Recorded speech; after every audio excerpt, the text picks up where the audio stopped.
संघीयता र यसको महत्व।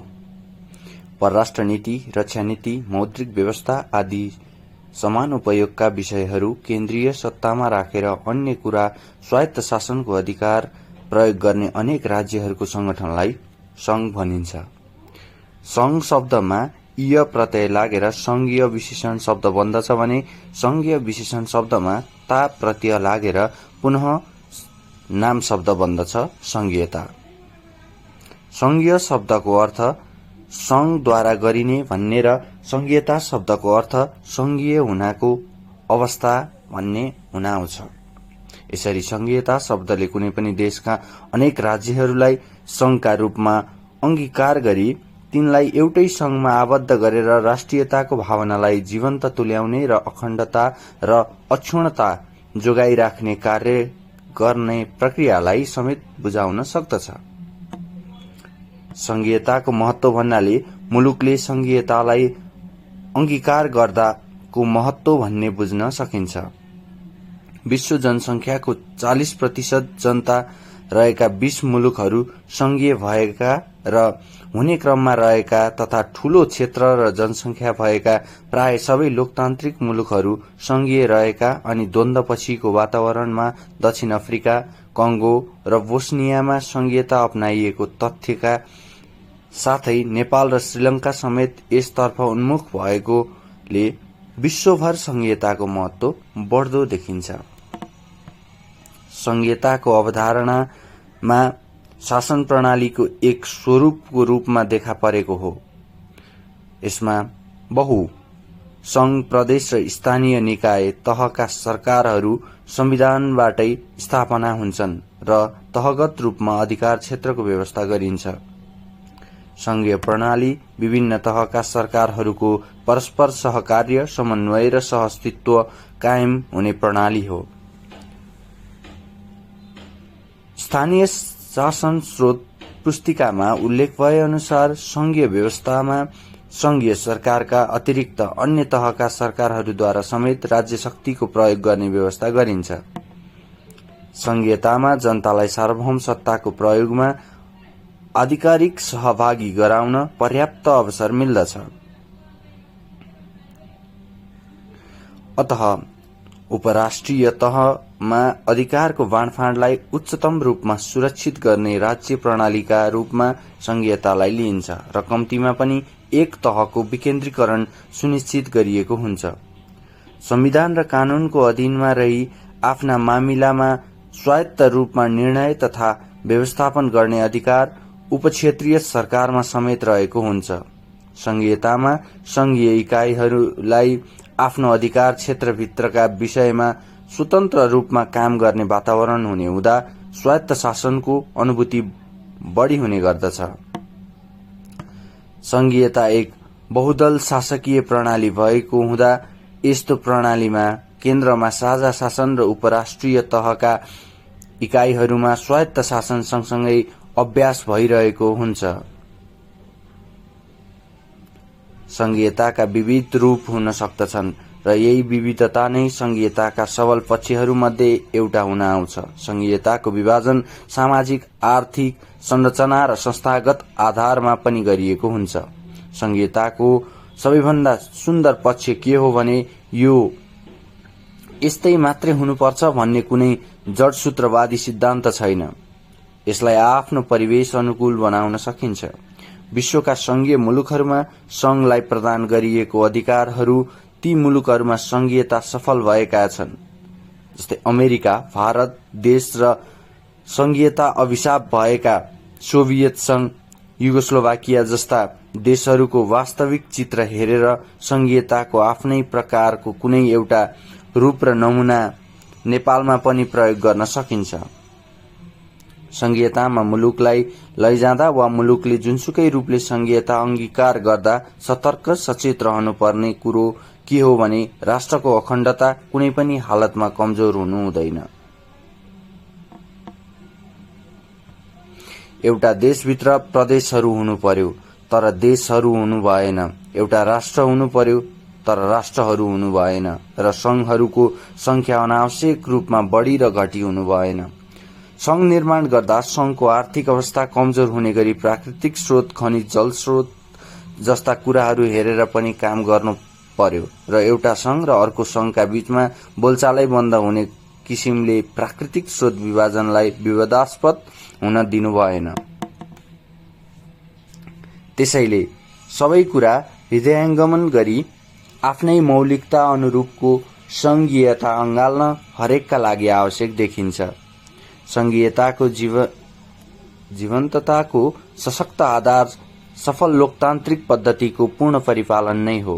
इतिहास हेर्ने हो भने संघीयता रोगको औषधि होला, तर त्यसबाट उत्पन्न हुने साइड इफेक्ट अर्थात पार्श्व प्रभावतर्फ पनि दृष्टि दिएन भने यो विषकुम्भम पयोमुखम पनि हुन सक्छ। अधिकार सहितको संघीयताले संघलाई राष्ट्रको धागोमा राम्ररी उनेर राख्न सक्दछ, तर अधिकारको केन्द्रीयताले संघ र राष्ट्रको सूत्र विच्छिन्न हुन सक्छ। परिवारभित्र हेपिएको छोरोले अंश मागे जस्तो अलग्गै बस्छु भन्ने चाहिँ दुवै संघले न्यू खोज्न पनि सक्दछन्। त्यसैले हाम्रा अगाडि संघीयता सफल भएका र संघीयताको सुदीर्घ परम्परा भएका मुलुकहरू पनि छन्। त्यस्ता मुलुकहरूमा स्विजरल्याण्ड, अमेरिका र भारत जस्ता देशहरू पनि छन् भने संघीयताले राष्ट्रिय अखण्डता नै ध्वस्त भएका र संघीयताकै कारण दुर्घटनाग्रस्त भएका मुलुकहरू पनि छन्। सोभियत संघ, युगोस्लोभाकिया आदि। यी मुलुकहरूका दृष्टान्तले जहाँ जहाँ लोकतान्त्रिक पद्धति छ, जहाँ जहाँ वास्तविक अर्थमा संघहरूलाई स्वतन्त्रता र निश्चित पहिचान साथ अधिकारहरू प्रदान गरिएको छ, त्यहाँ त्यहाँ संघीयताको पुस्ताको एवं पल्लवित भएको छ र जहाँ जहाँ संघहरू भए पनि कुनै न कुनै प्रकारको निरङ्कुशताको अधिकारको रिमोट नियन्त्रण कक्ष केन्द्रमा राख्ने प्रयास गरिएको छ, त्यहाँ त्यहाँ संघीयता दुर्घटनाग्रस्त भएको छ भन्न सकिन्छ। अतः संघीयता रूपी बिरुवा लोकतन्त्रको मलजल बिना मौलाउन सक्दैन। मुलुक संघीयतातर्फ प्रवेश गर्दा सबैभन्दा पहिले सोच्नुपर्ने र अत्यन्त गम्भीरतापूर्वक निर्णय लिनुपर्ने कुरा प्रदेश, प्रान्त वा राज्य निर्माण सम्बन्धी निर्णय हो। प्रदेश वा प्रान्त बनाउँदा आर्थिक दृष्टिले सक्षम, न्यूनतम आर्थिक कारोबार गर्न सक्षम क्षेत्र छान्नु पर्ने हुन्छ। पर्यटकीय दृष्टिले, जलविद्युतका दृष्टिले र औद्योगिक उत्पादनका दृष्टिले कुनै प्रदेश धनाढ्य होलान्, तर त्यस्ता प्रदेश एक आपसमा आत्मनिर्भर हुने स्थितिको नियमसंगत व्यवस्था हुन उपयुक्त हुन्छ।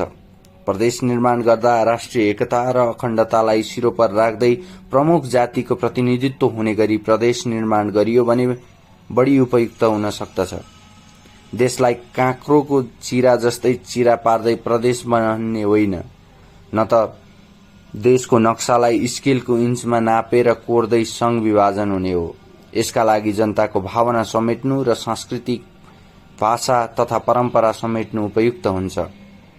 कतिपय परिस्थितिमा भौगोलिक क्षेत्रमा पनि समेटिन सक्दछ।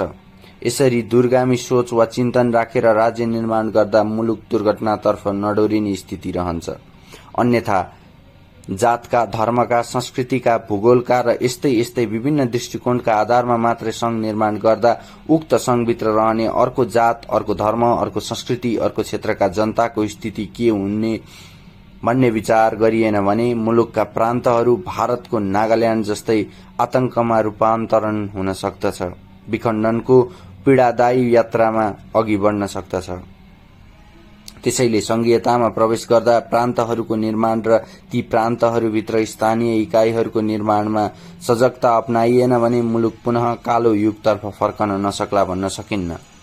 यी कुराहरूलाई विचार गर्दै हतारमा निर्णय गरेर फुर्सदमा पछुताउनु भन्दा निर्णय गर्ने समयमा नै गम्भीर विचार विमर्श गरेर पूर्ण राष्ट्रिय सहमति कायम गरी प्रान्त विभाजन गर्नु वाञ्छनीय देखिन्छ।